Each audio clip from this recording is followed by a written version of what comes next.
नंदुरबार शहरातील गुळवाडी येथे आज दिनांक 6 जानेवारी 2024 शनिवार रोजी दुपारी 1 वाजेच्या दरम्यान रॅपिड रेटिंग बुद्धिबळ स्पर्धेचं आयोजन करण्यात आलं होतं। आदिवासी विकास मंत्री डॉक्टर विजयकुमार गावित चषक या नावानं या स्पर्धेचं आयोजन करण्यात आलं होतं। स्पर्धेचे उद्घाटन जिल्हा परिषदेच्या अध्यक्षा डॉक्टर सुप्रिया गावित यांच्या हस्ते करण्यात आले।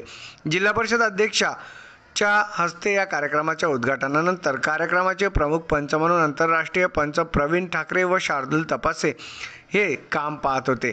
स्पर्धेत 1885 रेटिंग असलेले मुंबईचे सौरव खेडेकर, 1875 चे जितेंद्र पाटील, नंदुरबार यवतमाळचे उल्हास वैद्य 1722 रेटिंगने खेळत आहे।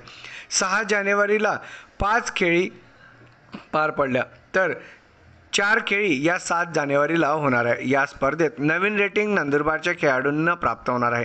मुंबई, पुणे, नागपूर, अमरावती, अकोला, यवतमाळ, नवसारी, सेंधवा, जळगाव, धुळे येथील खेळाडू या स्पर्धेत सहभाग नोंदवित आहे। पंच मदतनीस म्हणून प्रवीण वाघ, जितेंद्र पाटील, शहाद्याचे डॉक्टर नेहा पारख, संगीता लखोटिया, दोंडाच्याचे डॉक्टर चंद्रकांत जाधव हे काम पाहत आहेत। आम्ही दोघं जण गेम्स मध्ये खूप चांगले होतो। आम्ही वेगवेगळे गेम्स खेळायचो, बॅडमिंटन आहे किंवा लॉंग जंप, रिले, सगळंच आम्ही त्या ठिकाणी खेळायचो। तर खरंच एक चांगला आनंद झाला या ठिकाणी। आपल्या सगळ्यांना खूप मोठ्या प्रमाणामध्ये म्हणजे मोर दॅन 100 स्टुडंट्स या ठिकाणी आहे असं मला सर सांगत होते। तर एवढ्या मोठ्या प्रमाणामध्ये या ठिकाणी आपण आले आणि आपण या ठिकाणी कम्पीट करताय ही खरंच आमच्यासाठी खूप अभिमानाची गोष्ट आहे।